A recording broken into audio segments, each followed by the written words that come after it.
Behold, the Lamb of God who takes away the sins of the world.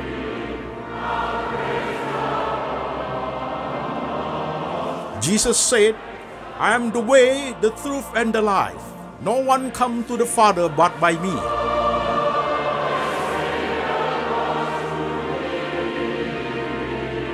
For God so loved this world, so he gave his one and the only Son. Whoever believes in him shall not perish, but have eternal life.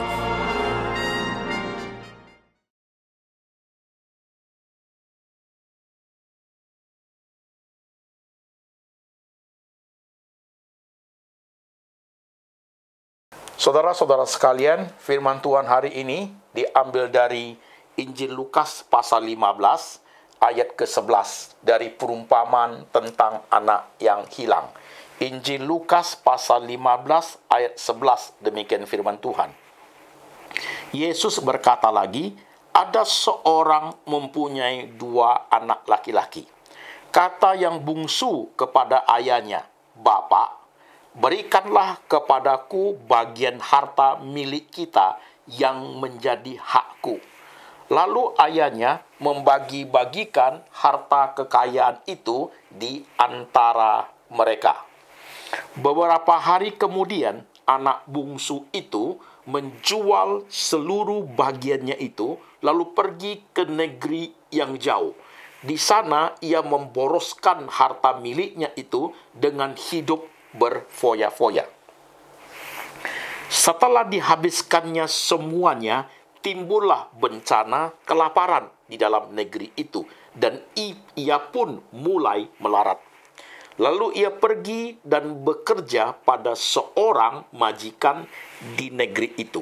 Orang itu menyuruhnya ke ladang untuk menjaga babinya. Lalu ia ingin mengisi perutnya dengan ampas yang menjadi makanan babi itu, tetapi tidak seorang pun yang memberikannya kepadanya. Lalu ia menyadari keadaannya, katanya, betapa banyaknya orang upahan bapakku yang berlimpah-limpah makanannya, tetapi aku di sini kelaparan.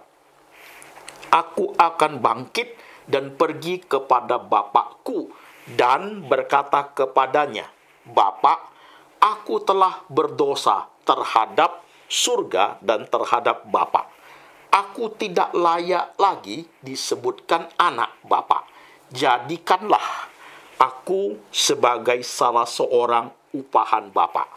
Maka bangkitlah ia dan pergi kepada bapaknya. Ketika ia masih jauh, ayahnya telah melihatnya, lalu tergeraklah hatinya oleh belas kasihan. Ayahnya itu berlari mendapatkan dia, lalu merangkul dan mencium dia. Kata anak itu kepada bapa, aku telah berdosa terhadap surga dan terhadap Bapa. Aku tidak layak lagi disebutkan anak Bapa. Tetapi ayahnya itu berkata kepada hamba-hambanya, lekaslah bawa kemari jubah yang terbaik, pakaikan pakaian itu kepadanya, dan kenakanlah cincin pada jarinya dan sepatu pada kakinya. Dan ambillah anak lembu tambun itu, sembelilah dia, dan marilah kita makan dan bersukacita. Sebab anakku ini telah mati dan menjadi hidup kembali. Ia telah hilang dan didapatkan kembali. Maka mulailah mereka bersukaria.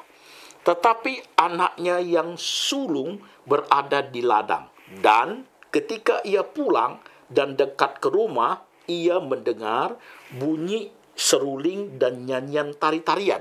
Lalu ia memanggil salah seorang hamba dan bertanya kepadanya, apa arti semuanya itu? Jawab hamba itu, adikmu telah kembali dan ayahmu telah menyembeli anak lembu tambun, karena ia mendapatkannya kembali dengan sehat. Maka marahlah anak sulung itu, dan ia tidak mau masuk. Lalu ayahnya keluar dan berbicara dengan dia. Tetapi ia menjawab ayahnya, katanya, telah bertahun-tahun aku telah melayani bapa dan belum pernah aku melanggar perintah bapa, tetapi kepadaku belum pernah bapa memberikan seekor anak kambing untuk bersukacita dengan sahabat-sahabatku. Tetapi baru saja datang anak bapa yang telah memboroskan harta kekayaan bapa bersama-sama dengan pelacur-pelacur, maka bapa menyembeli anak lembu tambun itu untuk dia. Kata ayahnya kepada anaknya, "Anakku, engkau selalu bersama-sama dengan aku, dan segala kepunyaanku adalah kepunyaanmu. Kita patut bersukacita dan bergembira karena adikmu telah mati dan menjadi hidup kembali. Ia telah hilang dan didapat kembali." Demikian firman Tuhan yang kita baca, saudara-saudara sekalian. Shalom, saudara-saudara sekalian. Demikian firman Tuhan yang kita baca, saudara-saudaraku. Sebelum kita mendengarkan firman Tuhan, mari jemaat sekalian kita berdoa lebih dahulu. Tuhan, kami sudah membaca firman-Mu, Roh-Mu bekerja, menerjemahkan firman ke dalam bahasa yang boleh kami mengerti. Supaya lewat firman itu kami mengerti makna hidup, kami mengerti bagaimana mempraktikkan hidup sesuai dengan yang diperkenan Tuhan. Beri hamba-Mu kemampuan menjelaskan dengan bahasa yang boleh kami mengerti. Dan jemaat yang sudah datang, yang sudah ikut beribadah, Roh Tuhan bekerja di tengah-tengah kami. Supaya firman hari sungguh boleh mempengaruhi hati dan pikiran kami, membawa hidup kami lebih berkenan kepada Tuhan. Terima kasih untuk hari ini. Tuhan berbicara, kami mendengar. Dalam nama Tuhan Yesus kami berdoa. Amin. Saudara sekalian, shalom. Senang bertemu dengan jemaat sekalian. Sudah lama tidak ketemu, saudaraku. Saya Pendeta Antoni Chang. Saudara sekalian, firman Tuhan yang kita baca adalah tentang perumpamaan anak yang hilang, saudaraku. Nah, saudara, lewat perikop yang kita baca, saya mau menjelaskan firman Tuhan. Mohon perhatian saudara, supaya saudara bisa mengerti firman Tuhan itu dengan baik, saudara-saudaraku. Di perumpamaan tentang anak yang hilang, saudaraku, di situ ada 3 tokoh. Papa, anak bungsu, dan anak sulung, saudara sekalian. Begitu. Ya. Dan papa menjadi sentral dari semua perumpamaan ada, saudaraku. Anak bungsu dan anak sulung, saudaraku, dua-duanya menciptakan permasalahan dalam hidup papa, saudaraku. Jadi bagaimana sang papa untuk menghadapi kedua anaknya, saudaraku. Dan ini menjadi suatu cara kita melihat firman Tuhan tentang perumpamaan anak yang hilang. Walaupun secara umum perumpamaan yang hilang sering sekali dikorbankan fokusnya kepada anak yang hilang. Fokusnya kepada tentang kasih bapa. Fokusnya tentang keselamatan. Ia hilang, sudah dapat kembali. Ia mati, sudah hidup kembali, saudaraku. Tapi hari ini kita ingin melihat dengan cara yang berbeda, saudaraku. Senternya bukan di anak yang hilang. Senternya di papa, saudaraku. Bagaimana papa menghadapi perilaku kedua anaknya, saudaraku. Bagaimana kasih papa meresponi tingkah laku dari dua anaknya yang berbeda, saudara sekalian. Kita start pelan-pelan. Pertama kita dari anak bungsu dulu, saudaraku. Perikop yang kita baca menjelaskan, saudaraku, suatu hari anak bungsu itu meminta harta bagian yang menjadi haknya. Maka papanya membagikan harta di antara mereka, saudaraku, sehingga anak sulung mendapat bagiannya. Nah, setelah anak bungsu juga mendapat bagiannya. Setelah anak bungsu mendapat bagian haknya milik harta yang harus diberikan kepada dia, maka setelah dia mendapatkan harta itu, saudaraku, ia menjual semua miliknya dan dia pergi ke negeri yang jauh, saudaraku. Nah, di negeri yang jauh itu dia hidup berfoya-foya, menghabiskan harta yang dimiliki, saudaraku. Berhenti sebentar. Hal yang perlu kita pahami dari hidup ini, saudaraku.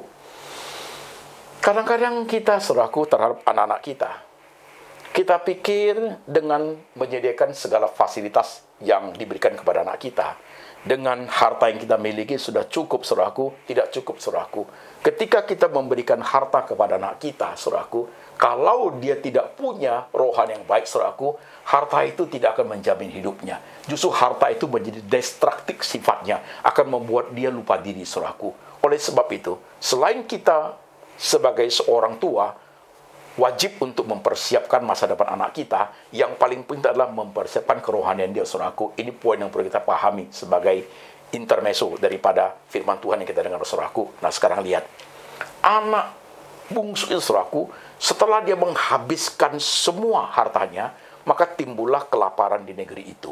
Karena dia sudah habis hartanya, jatuh miskin. Akhirnya dia bekerja dengan seorang majikan, saudaraku. Bekerja dengan seorang majikan yang menyuruh dia untuk menjaga babi di ladangnya, saudaraku. Jadi suatu hari ketika dia jaga babi, saudaraku, dia lapar. Karena begitu laparnya dia ingin makan ampas babi itu, saudaraku. Tapi tidak ada seorang pun yang mau memberikan ampas babi kepada dia. Jadi, saudaraku, pada saat kondisi anak bungsu itu dalam kondisi yang paling rendah, dalam titik zero, saudaraku, karena sudah tidak punya apa-apa lagi, menjadi jatuh miskin dan harus makan ampas babi pun dia tidak boleh makan, saudaraku. Jadi ketika dia melihat babi makan, dia tidak boleh makan. Dan pada saat dia melihat babi melihat dia, baru dia sadar dia tidak sama dengan babi. Hidungnya nggak sama, saudaraku. Karena hidungnya nggak sama, baru dia sadar dia bukan babi. Lewat babi itu dia baru sadar, di rumah bapakku banyak makanannya. Kenapa ampas babinya di sini saya nggak boleh makan? Kenapa saya tidak di rumah bapakku banyak makanan? Kenapa saya tidak makan di situ, saudaraku? Boleh menjadi suatu pemahaman kita, saudaraku. Anak ini bertobat karena dia melihat babi, saudaraku. Tuhan memakai babi untuk mempertobatkan dia. Kelihatannya unik, saudaraku, kan? Lihat babi baru dia sadar dia bukan babi, saudaraku. Pulang dia ke rumah bapaknya. Ya, saudaraku, kita berdiri sebentar. Tuhan bisa menggunakan berbagai cara, saudaraku, untuk kita bertobat. Ya, ini perumpamaan hilang itu pakai babi, saudaraku. Kitab Yunus, saudaraku, Tuhan pakai ikan. Tuhan pakai ikan, saudaraku. Yunus tidak mau bertobat, Yunus tidak mau ikuti perintah Tuhan, maka datanglah ikan memakan Yunus, saudaraku. Dalam perut ikan itu, Yunus baru bertobat, saudaraku. Yunus baru bertobat. Setelah dia bertobat, baru dimuntahkan kembali. Yunus ditelan ikan. Ketika ditelan hidup-hidup, dalam perut ikan dia bertobat, kemudian dimuntahkan kembali. Ditelan, saudaraku, maka dimuntahkan kembali. Bukan dikunyah. Kalau dikunyah, bukan ke depan keluarnya, ke belakang, saudaraku. Jadi kue bolu Yunus itu, saudaraku. Dia ditelan, masih hidup, saudaraku. Tuhan menggunakan ikan, Yunus bertobat. Tuhan menggunakan babi, saudaraku. Anak bungsu bertobat, saudaraku. Tuhan bisa gunakan banyak cara supaya kita bisa bertobat. Tuhan menggunakan penderitaan kita. Tuhan menggunakan kemiskinan kita. Tuhan menggunakan problem hidup kita, saudaraku, untuk kita bertobat, saudaraku. Tuhan menggunakan kesesakan hati kita untuk kita berserah kepada Tuhan, saudaraku. Saya masih ingat satu cerita di dunia barat, saudaraku.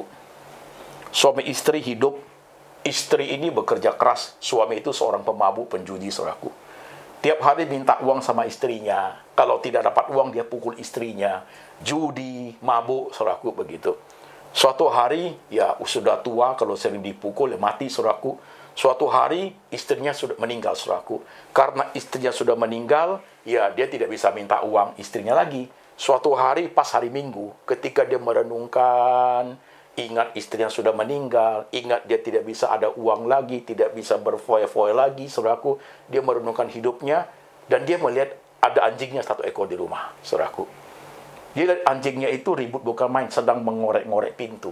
Ketika pintu itu dikorek, serta pintu terbuka, anjingnya pergi. Jadi orang mabuk itu, orang main judi, pengen tahu anjingnya kemana, saudaraku. Dia ikuti anjing itu, rupanya anjing ke gereja, saudaraku. Saudara, rupanya ini puluhan tahun sang ibu ini, setiap kali ke gereja dia bawa anjingnya, dia duduk di gereja, anjingnya diikat di samping, dia dengar firman Tuhan, anjing juga dengar firman Tuhan, saudaraku. Tapi zaman sekarang jangan cari anjing ke gereja, dia takut corona, saudaraku. Nggak datang tuh anjing, saudaraku. Nggak akan datang ke gereja. Jadi ketika dia ikuti anjing itu, dia lihat anjing itu duduk di samping bangku. Bangku itu kosong. Itu bangku tempat istrinya duduk, saudaraku. Dia duduk di situ. Khotbah pendeta hari itu begitu keras, saudaraku. Bertobat di suaminya. Lihat, saudara, Tuhan pakai anjing untuk bertobat, saudaraku. Tuhan pakai babi, Tuhan pakai ikan, Tuhan pakai anjing. Nah, anak bungsu itu, saudaraku, setelah dia sadar bahwa di rumah bapaknya banyak makanan, dia sudah berdosa kepada surga dan kepada bapaknya, pulang dia, saudaraku. dia pulang. Alkitab mencatatnya bagus, saudaraku. Pada saat dia sudah mendekat ke rumahnya dari kejauhan, papanya lihat dia, saudaraku. Papanya lihat dia. Pelan-pelan, saudaraku ya. Kok bisa ya? Papanya lihat dia.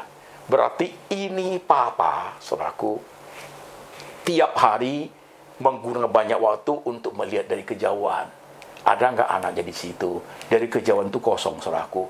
Suatu hari ketika lihat dari kejauhan itu, dia lihat ada, saudaraku. Maka Alkitab mencatat luar biasa. Papanya itu tergerak oleh belas kasihannya. Dia menyongsong anaknya, saudaraku. Dia cium, dia peluk anaknya. Anak bungsu berkata, "Papa, aku sudah berdosa kepada surga, berdosa kepada papa.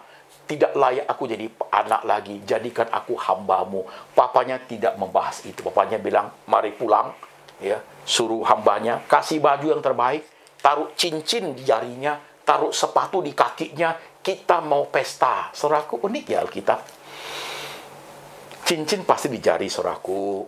Sepatu pasti di kaki. Kenapa diulang? Kenapa harus dibuat begitu kalimatnya? Kan sepatu nggak mungkin di kepala, saudaraku, kecuali dilempar, saudaraku. Kan cincin nggak mungkin di jempol kaki, kecuali orang gila, saudaraku. Kenapa Alkitab menulis cincin di jarinya, sepatu di kakinya? Artinya, saudaraku, bapak ini care banget sama anak yang sudah pulang itu, saudaraku. Dibuat pesta, sembeli anak lembu tambun, saudaraku. Begitu. Nah, saudara sekarang perhatikan. Oke?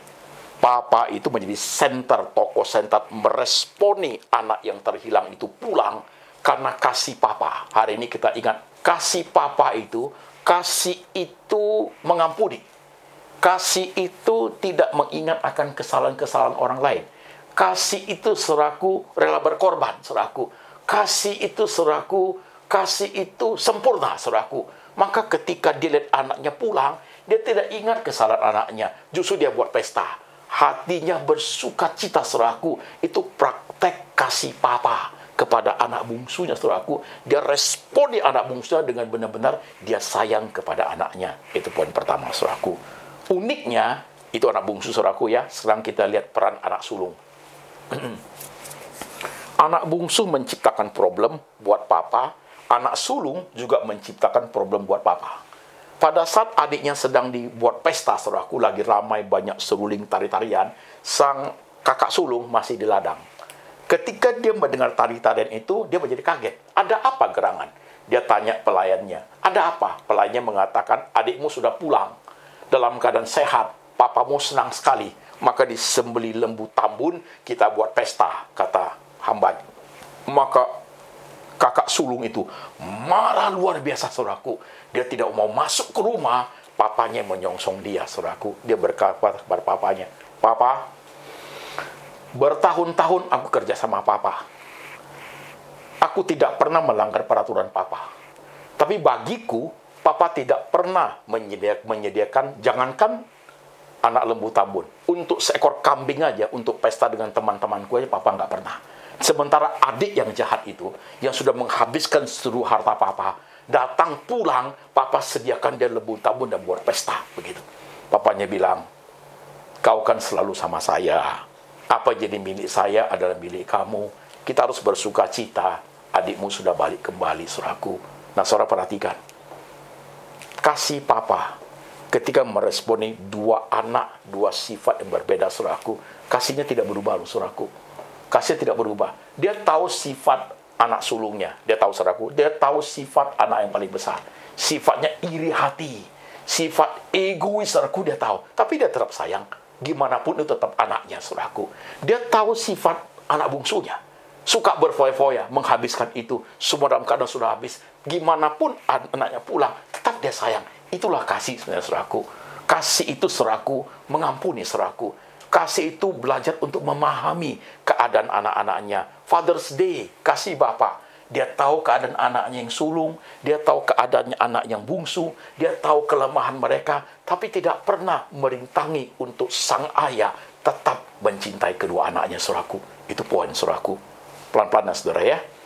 Papanya meresponi kedua anak itu, kasihnya tidak berubah. Sekalipun dua anak itu mempunyai dua sifat yang berbeda, saudara-saudara sekalian. Nah, kalau sampai di sini, saudaraku, kita masih belajar. Kasih itu memerlukan keintiman, saudaraku. Kasih itu dipraktekkan need intimacy, saudaraku. Kalau tidak ada keintiman, saudaraku, tidak bisa dipraktekkan lokasinya, saudaraku. Jelas sekali, saudaraku, anak bungsu tidak intim dengan papa. Jelas sekali anak sulung juga tidak intim kepada papa. Tapi papa tetap mempraktekkan kasih kepada dua anaknya itu, saudaraku. Nah, di dalam kasih itu dibutuhkan keintiman, saudaraku. Nah, sekarang kita bahas 3 poin. Tenang aja, saudaraku. Tadi baru introduction, saudaraku, belum khotbah, saudaraku. Begitu. Saudara perhatiin. Kasih itu memerlukan keintiman. Maka kita bahas kasih kepada Tuhan, oke, dan kasih kepada sesama. Kasih kepada sesama itu bisa kasih kepada keluarga dan kasih kepada pasangan kita, saudaraku. 3 poin aja kita bahas, saudara sekalian. Oke? Kasih kepada Allah, saudara sekalian, ya, memerlukan keintiman. Nah, sekarang poin pertama ini saya buka untuk jemaat melihat. Saya tanya, Bapak orang Kristen ya? Ya begitulah, Pak. Jangan bicara tentang keintiman kalau kalimatnya seperti itu, saudaraku. Ada orang-orang Kristen datang ke gereja, saudaraku, hanya menghias bibir, hanya store wajah, hanya datang duduk, saudaraku, begitu. Apalagi ada COVID sebegitu, 1001 macam alasan nggak datang, saudaraku. Takut mati dia, saudaraku. Di rumah juga mati sebentar lagi, saudaraku. Kenapa? Dia nggak ada keintiman, saudaraku. Bagi dia nothing, saudara sekalian. Ada orang seperti itu, banyak, saudaraku. Keintiman dengan Tuhan. Sekarang perhatikan, saudaraku, menuju keintiman itu. Tahu, kenal, dekat, akrab, gaul, intim. 6 level, saudaraku. Tahu, saya tahu dia, hanya tahu, saudaraku. Namanya saya tahu, Yesus, saudaraku, begitu. Tapi kalau kenal beda, saudaraku. Kenal itu udah mulai mengerti namanya, tahu rumahnya, saudaraku. Ya, rumahnya di jalan itu, tahu keluarganya siapa, itu kenal, saudaraku. Dekat beda lagi, saudaraku. Kalau dekat itu sudah datang ke rumahnya, sudah kenal keluarganya, kadang-kadang pergi sama-sama, saudaraku, udah kenal bisnisnya apa, saudaraku, itu tahu, kenal. Dekat beda lagi, saudaraku. Tahu, kenal, dekat. Dekat sudah lain, saudaraku. Kalau sudah dekat, saudaraku, sama-sama latihan sport, olahraga apa yang suka, minggu suka sama-sama jogging, saudaraku, ya makan sama-sama, party, itu sudah tahu, kenal, dekat, saudaraku, begitu. Tahu, kenal, dekat. Akrab, beda lagi, saudaraku. Akrab lebih lagi daripada itu, saudaraku. Sudah banyak hal yang bisa saling sharing. Kalau sudah akrab, kalau sudah gaul, saudaraku, poin kelima, itu dekat, saudaraku, gaul. Kalau sudah masuk intim, saudaraku, apa yang menjadi milik saya, menjadi milikmu, saudaraku, itu sudah intim, saudaraku. Nah, kita ada di level mana? Masih ke Tuhan dulu, saudaraku. Kita dalam level tahu Tuhan, kenal Tuhan, dekat Tuhan, gaul dengan Tuhan, saudaraku. Tahu, kenal, dekat, akrab, gaul, atau dekat. 6 level ini, saudara sendiri yang memilih, saudaraku. Nah, hari ini kita harus jujur. Seperti apa hubungan dengan Tuhan, intimasi sedekat apa, itu hanya saudara yang tahu, saudaraku. Kita nggak tahu. Kadang-kadang kita bisa tampil dengan penampilan sangat menarik, seolah-olah kita cinta Tuhan, pada hati kita jauh sekali dari Tuhan, saudaraku. Begitu. Coba perhatikan. Sejauh mana engkau mengasihi Tuhan, saudaraku? Level keintiman saudara itu seperti apa? Ya, begitulah, Pak. Kalau soal rohani itu saya tidak begitu ini, Pak. Ya, ke gereja masa sekali. Jangan bicara mengenai intim, saudaraku. Tidak, gaul pun tidak. Apalagi intim, gaul, akrab, sama sekali enggak. Dekat, rumahnya dekat gereja, saudaraku. Begitu. Ya, itu saja, saudaraku. Ya, kerohanian dia begitulah. Ada kesempatan, datanglah, Pak. Orang-orang dengan kalimat seperti itu kita tahu, saudaraku, levelnya sampai di mana, saudaraku. Ini menjadi evaluasi poin buat setiap kita hari ini, saudara sekalian. Dengan Tuhan engkau seperti apa? Engkau sendiri yang tahu, saudaraku. Hatimu akan menjawab pertanyaan saya itu, saudaraku. Yes. Hatimu akan menjawab pertanyaan saya, saudaraku, dan tidak bisa dibohongi, saudaraku. Hari ini, God speak through consign, saudaraku. Tuhan sedang berbicara dalam hati nuranimu, saudaraku. Karena hubunganmu dengan Tuhan seperti apa, hanya engkau dan Tuhan yang tahu, saudaraku. Begitu. Tuhan menjadi tempat pelarian kita, atau Tuhan menjadi tempat kita segala-galanya, Atau Tuhan menjadi tempat praktek hidup, kalau tidak gereja, kemana lagi? Itu level-level semua itu saudaraku. Nanti saudara pulang ke rumah, saudara bisa mengevaluasi sendiri. Intimasi with God itu sedalam apa yang kita punya, saudaraku. Saudara lihat ya Alkitab itu, setiap orang di dalamnya, saudaraku, beda-beda levelnya, saudaraku. Yes, beda level, saudaraku. Ya, saudara perhatiin. Maka wajar aja, saudaraku, ada orang bisa memberi hidup untuk Tuhan, ada orang bisa mati untuk Tuhan, ada orang bisa ini untuk Tuhan, saudaraku, karena bergantung pada intimasi with God-nya, saudara sekalian. Coba lihat anak sulung, saudaraku. Apa yang dia bisa beri untuk papanya? Sama sekali nggak ada. Yang adalah kemarahan, karena anak sulung itu tidak intim dengan papa, saudaraku. Jangankan gaul, saudaraku, dekat karena dekat serumah, saudaraku. Dia tidak peduli, saudaraku. Kalau dia intim, dia gaul atau intim dengan papanya, pasti dia merasakan apa yang dirasa oleh papanya, saudaraku. Ya, tiap hari dia tinggal sama papanya kok. Dia lihat papanya termenung, dia lihat sinar mata papanya. Dia pasti tahu papanya lagi rindu adiknya. Dia tahu papanya sayang adiknya. Kalau dia intim dengan papanya, saudaraku, apa yang menjadi perasaan papanya, dia bisa turut merasakan. Tapi ini sama sekali tidak. Dia marah, saudaraku.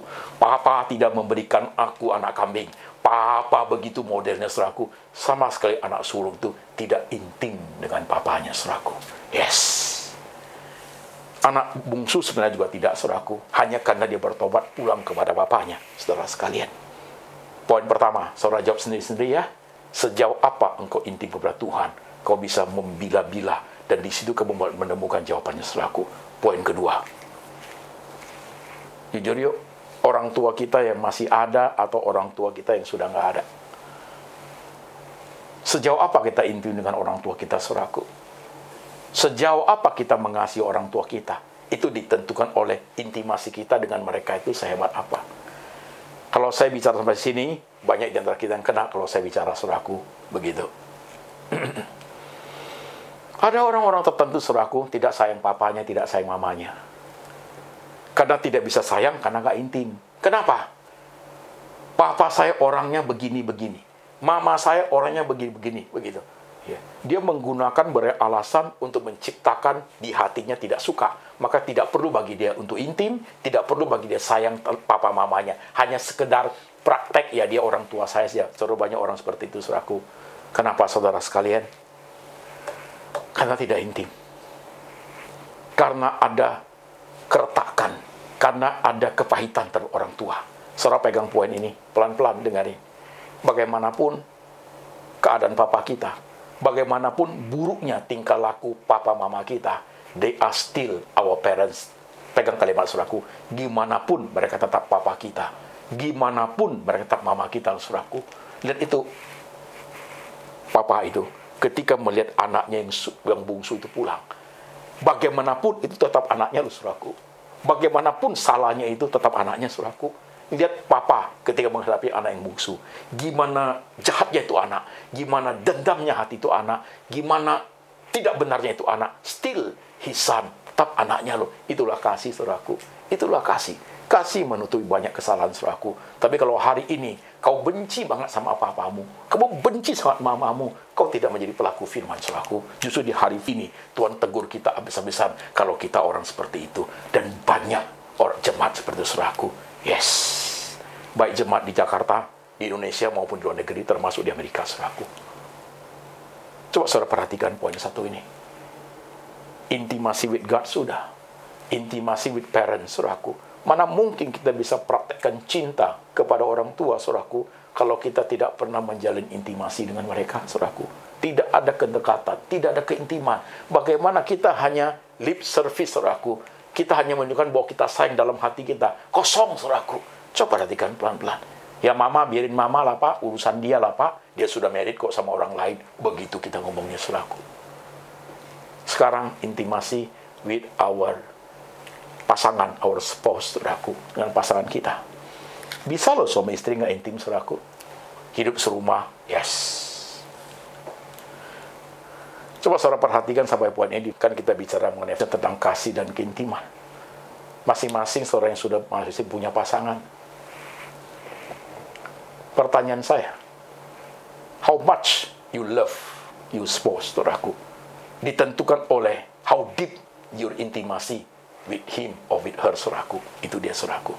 Kalau kau tidak intim, cintamu pasti tidak dalam, saudaraku. Ya, saya married dengan dia, ya begitulah, Pak. Harta kita pisah kok, Pak, masing-masing. Ya tinggal serumah, Pak. Ya, anak kita tanggung jawab bersama, Pak. Ya begitulah, Pak. Jadi mau gimana lagi? Itukah intim? Itukah cinta, saudaraku? Ingat baik-baik. Bahkan kadang-kadang keretakan daripada keintiman itu, kasih itu dalamnya kosong, saudaraku. Tetap suami istri kelihatannya, tapi nggak pernah tinggal serumah, saudaraku. Ya. Tapi suami istri kelihatannya serumah, tapi tidak pernah merasakan apa itu husband and wife, saudaraku. Begitu loh. Anak pun menjadi terpisah, saudaraku. Hidup masing-masing, saudaraku. Coba saudara perhatikan hal ini. Kalau saya bicara begitu, kan kita suami istri, kita harus mengevaluasi diri kita. Supaya kita memelihara keintiman itu, supaya jangan terjadi keretakan di antara pasangan. Itu terjadi di Indonesia, juga terjadi di Amerika, dan negara lain, saudaraku. Hubungan keluarga itu retak karena keintiman itu hilang, saudaraku. Lu, gua. Terserah lu, terserah gua. Lu mau apa, terserah. Kamu mau tinggal rumah, oke. You mau tinggal kos, oke. You mau tinggal di apartemen, oke, silakan. Itu bukan urusan saya. Itu sudah bukan intim. Itu sudah bukan kasih, saudaraku. Itu sudah menjadi suatu kelihatan seperti orang asing di rumah, saudaraku. Itu menakutkan. Itu memprihatinkan, saudara sekalian. Justru kita harus melatih keintiman, saudaraku. So how menghadapi masalah seperti itu, saudaraku? Untuk intim dengan Tuhan, saudara perlu melatih keintiman. Gimana caranya, Pak? Saya berikan beberapa poin yang sederhana untuk saudara praktekkan, saudaraku. Melatih keintiman itu dengan Tuhan, saudaraku, bisa lewat semua hal yang kita miliki, bisa lihat semua yang kita alami, bisa lihat juga seluruh ciptaan Tuhan, itu bisa melatih keintiman, saudaraku. Saya kasih contoh. Alkitab berkata, langit menceritakan kemuliaan Tuhan, gunung, laut menceritakan kebesaran Tuhan, saudaraku. Saya sering sekali suka kasih contoh.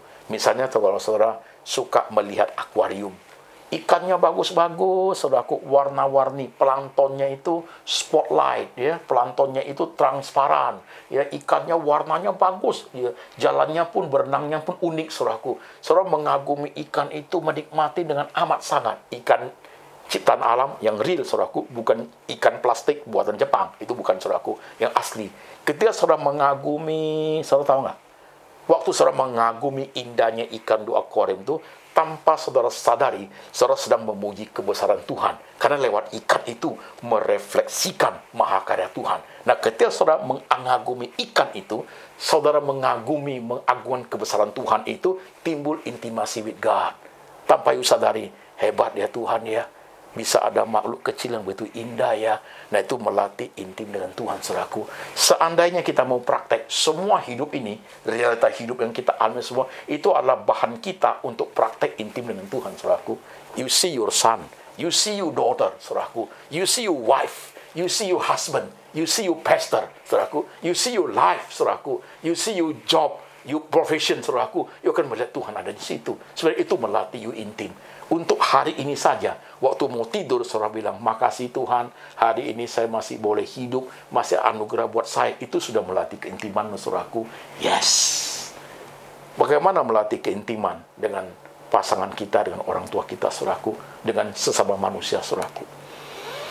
Kalau untuk pasangan, saudaraku, melatih keintiman itu, ya, saling memperhatikan, saudaraku. Saling bertanya kepada diri sendiri, apa yang pasangan saya butuhkan. Jangan saling menuntut. Saling menuntut itu bukan praktek keintiman, saudaraku. Tapi kalau saling memberi, itu praktek intiman. Bagaimana saya bisa berusaha untuk membahagiakan istri saya. Istri pun berpikir bagaimana saya berusaha untuk membahagiakan suami saya. Saya tahu kelemahan suami saya seperti itu. Saya tahu kelemahan istri saya seperti itu. Misalnya, saudaraku. Manusia itu unik, saudara sekalian. Kadang-kadang Tuhan memberi pasangan yang unik, ya.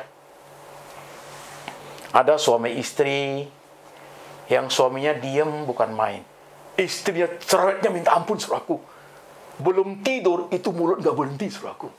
Ya, saya ketemu satu, bukan di Amerika, tanangannya, saudaraku. Saya ketemunya di Situbondo, saudaraku. Begitu. Waktu saya diundang khotbah, dijemput oleh suami istri.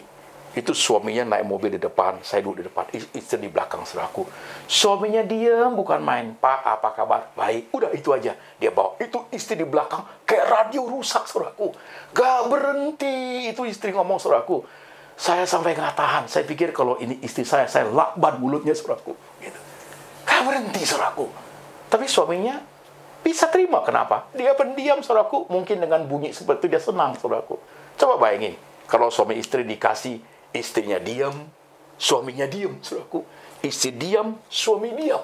Dapat 3 anak, diam-diam juga. Itu Roma jadi kuburan, saudaraku. Bunyi itu jam ding-ding, tek-tek pun kedengaran. Begitu diam, saudaraku. Kan menakutkan hidup itu. Ya, di tengah keluarga Tuhan kasih satu yang heboh. Maka supaya ada keceriaan, saudaraku. Saling memperhatikan, saudara sekalian. Jadi kalau istrimu itu bawel minta ampun, saudaraku, begitu. Dan kamu orangnya bisa menerima, saudaraku. Ya beginilah Pak, istri saya, begitu. Ya, dia bawel Pak, istri saya itu. Nggak ampun-ampun bawelnya. Apalagi kalau udah makan cabai, tambah bawel. Biarin, saudaraku.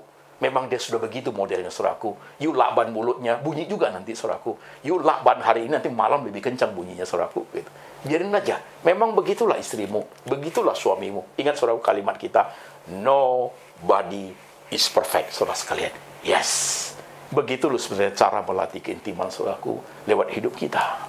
Saya tidak tahu saudara siapa hari ini. Mungkin sudah dengar firman Tuhan sampai poinnya, saudaraku. Kita teringat orang tua kita, ya. Kita teringat Tuhan. Kita teringat pasangan kita. Pasangan saya, Pak, sudah tidak sama Pak. Sudah tidak tinggal sama Pak. Ya memang ya Bapak ngomong benar. Sudah retak, Pak. Kasih pun tidak ada, intim pun tidak ada. Hanya diikat karena apa? Karena punya anak, Pak, begitu. Karena masih lihat anak, maka masih ada hubungan. Selebihnya udah nggak ada, Pak. Saudara, kalau kau seperti itu, you doa supaya ada perubahan hidup, saudaraku. Ya, ada perubahan hidup. Ya, kami beginilah, Pak. Saya punya anak saya dengan saya tidak dekat, Pak. Anak saya nggak memperhatikan saya. Saya kenal, waktu saya khotbah di gereja saudara, saya kenal ada 2 orang tua yang sharing sama saya. Waktu kerusuhan di bulan Mei, saudaraku, tahun berapa itu? 1982, saudaraku ya. 1992. Saya bawa 2 anak saya ke Amerika, Pak. Kami suami istri kerja, membesarkan anak. Anak itu udah besar, udah kuliah, sekolahnya pintar, Pak, dapat beasiswa, ya. Dan sekarang gajinya besar. Tapi anak itu tidak sayang kami, Pak. Bahkan orang tua itu menangis, dia ngomong, saya kerja di pabrik, Pak, angkat barang berat sampai kaki saya sakit, Pak. Tapi 2 anak saya itu tidak sayang saya, Pak. Tidak pernah tanya loh, Papa butuh apa. Enggak, Papa sayang anak. Mama sayang anak, berkorban untuk anaknya. Tapi anaknya tidak dekat. Anaknya tidak sayang orang tuanya, saudaraku. Yes. Tuhan tahu loh seperti ini. Tuhan mampu menghibur hati orang tua yang seperti ini, saudaraku. Maka ketika kita sebagai orang tua, waktu kita bisa ada kesempatan dan dekat dengan anak, lakukan itu dengan baik.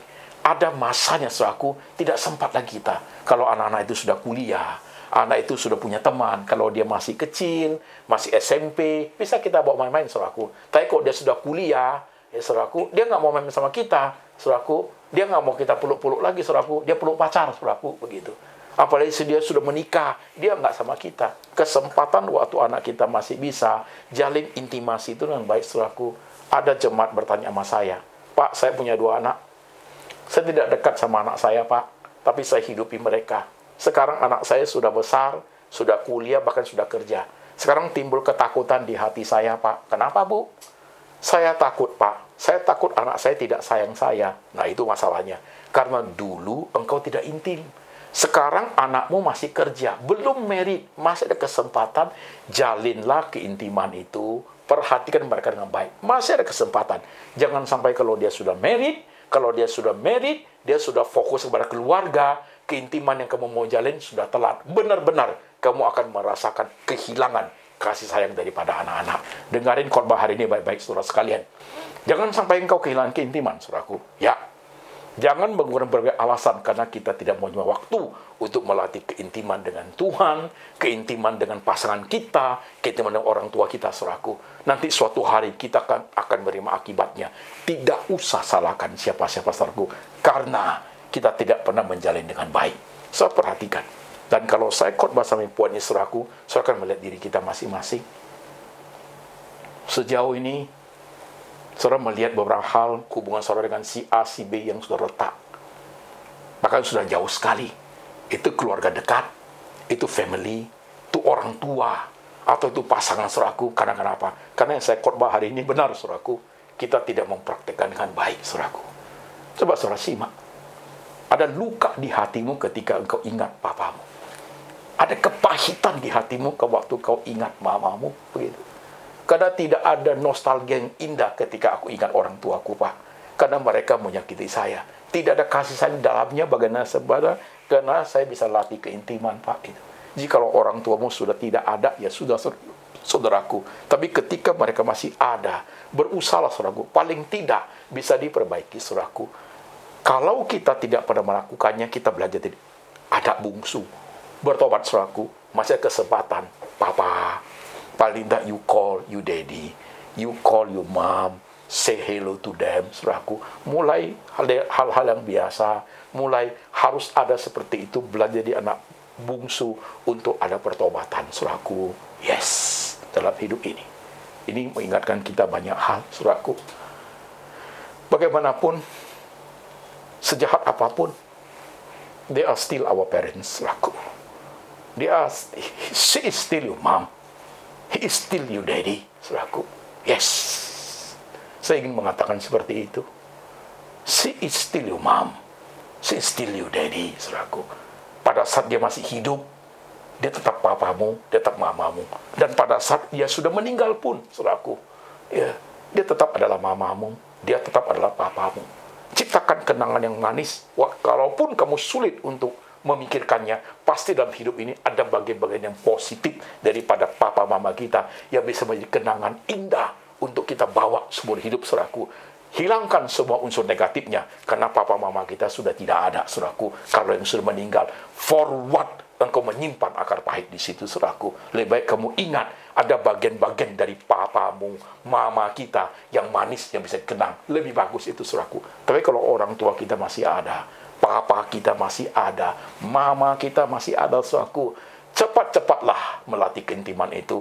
Walaupun telat, tapi masih sempat, saudaraku. Daripada sama sekali kita tidak pernah mempraktekkan hal itu, saudaraku. Ngertikah engkau hari ini lewat firman ini, saudaraku?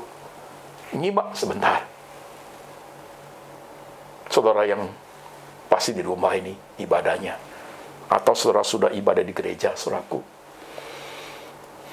atau saya mendengar firman ini mungkin di dalam kamar, atau dalam mobil, atau satu komunitas kecil sedang mendengar firman Tuhan. Hatimu tersentuh oleh firman ini. Karena engkau tertegur, saudaraku. Karena ada bagian firman yang mengatakan, that is me, Lord, saudaraku. Belajar dari anak bungsu, cepat bertobat, saudaraku. Tuhan, aku ingin berubah. Lewat firman hari ini, Tuhan, bahwa aku mengerti engkau jauh lebih dalam. Kasih itu indah, saudaraku. Kasih itu mengampuni, saudaraku. Kasih itu murah hati, saudaraku. Kasih itu tidak menyimpan kesalahan. Kasih itu tidak mendendam, saudara sekalian. Ya, kasih itu rela menderita, saudaraku. Papa itu, dia terima makian anak sulungnya. Papa ini gimana sih? Dia mengasihi anak sulungnya. Kau kan selalu bersama saya, anakku. Kasih itu mengampuni kesalahan anak bungsunya. Papa, aku biar jadi hambamu aja. Gak usah bicara itu, yuk. Udah mari kita pesta dulu. Karena engkau tetap my son. Saudaraku. Bawa firman ini pulang. Pelan-pelan kau menyimak, saudara sekalian. Saya tidak sering bersama dengan saudara. Tapi firman yang saya bawakan ini, saudaraku, saya berharap Tuhan berbicara ke dalam hatimu. Terlalu banyak akar pahit dalam kehidupan rumah tangga. Terlalu banyak kecewaan dalam kehidupan keluarga, saudaraku. Sehingga hati kita menjadi kosong. Hati kita menjadi tawar akan hidup ini, saudaraku. Kita hanya tertarik kepada orang-orang tertentu saja yang kita anggap bisa memuaskan keinginan kita. Terhadap mereka-mereka yang sesungguhnya dekat, sesungguhnya dari kecil tumbuh bersama-sama, sudah nggak ada relationship sama sekali. Dan we don't care. Jangan, saudaraku. Jangan. Mari saudara kita berdoa. Waktu kita tundukkan kepala, saudara melihat diri saudara masing-masing. Firman Tuhan hari ini seperti kita melihat cermin, termasuk saya, saudaraku. Untuk mengevaluasi diri pada hari Father's Day, saudaraku. Mengenang papa, mama, koko, cici, adik kita. Bahkan kita ingat akan Tuhan kita, saudaraku. Pertanyaan muncul, adakah kasih kita kepada mereka? Jikalau kita merasakan keraguan itu, kita kembali bertanya pertanyaan kedua. Adakah keintiman yang kita jalin selama ini? Kalau tidak ada, kita jangan bermimpi tentang kasih, saudaraku. Kita lihat diri kita masing-masing. Waktu engkau tundukkan kepala, engkau ingat siapa mamamu, kau ingat papamu, kau ingat keluargamu, kau ingat pasanganmu, saudaraku. Dan engkau tahu bagaimana keadaannya. Hanya engkau yang benar-benar mengerti masalah ini, saudara sekalian. Kau diam sebentar, tundukkan kepala, renung sebentar, biar Tuhan berbicara, roh Tuhan berbicara dalam hatimu, meneguhkan engkau, menginsafkan kita, menyadarkan pikiran kita, melunakkan hati kita yang keras, dendam, beku, terbelenggu oleh dendam, saudaraku. Itu akan cair oleh karena kasih, saudara sekalian. Ya, perhatikan hidup. Jikalau selama ini hatimu kaku,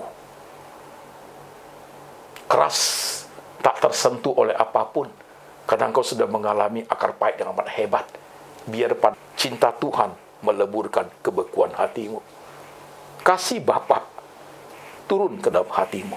Roh Kudus bekerja dalam hatimu, memberikan setitik pencerahan, memberikan seperti air yang sejuk, menyegarkan jiwamu. Buat apa engkau menyimpan hal itu dalam hatimu seumur hidup, saudaraku? Tidak ada gunanya sama sekali. Bawalah firman ini, berdoalah sendiri, berilah taulah kepada Tuhan, supaya engkau hidup bebas dari semua hal yang mengikat, tapi benar-benar mempunyai intimasi dengan orang-orang sekitar kita, bahkan dengan Tuhan, sehingga kasih itu bisa dipraktekkan, saudara sekalian. Tuhan, inilah setiap kami. Roh-Mu bekerja setelah firman diberitakan. Setiap kami, Tuhan, bahkan di antara kami sesama pelayan pun bisa tercipta ketidakintiman, saudaraku. Tuhan, tolong kami. Bahkan di antara kami sesama jemaat pun, kami saling membenci, tapi kami satu gereja. Tuhan, ampuni kami. Tolong setiap kami, Tuhan, supaya firman ini berbicara, Tuhan. Bahkan dalam keluarga kami, Tuhan, kami membenci saudara kami membenci cici kami membenci adik kami membenci koko kami, karena kami merasa mereka itu tidak cocok seperti apa yang kami mau. Tuhan, inilah kami. Kami seperti melihat cermin hari ini, dan ampuni dosa kami, Tuhan. Benar-benar mengerti akan kasih Bapa yang tanpa pamrih. Ajar kami mempraktekkan itu, Tuhan. Terima kasih, jemaat sekalian. Biar firman ini tinggal di hatimu. Kasih Bapa dari surga selalu turun ke atasmu. Penyertaan Tuhan Yesus dan Tuhan Roh Kudus selalu memberikan engkau pencerahan, memberikan hatimu bersuka cita, karena engkau memiliki Tuhan yang besar. Oleh sebab itu, latihlah keintimanmu dengan Tuhan, supaya tercipta keintimanmu dengan sesama. Terima kasih Tuhan Yesus. Dengar kami berdoa. Dalam nama Tuhan Yesus kami berdoa. Amin.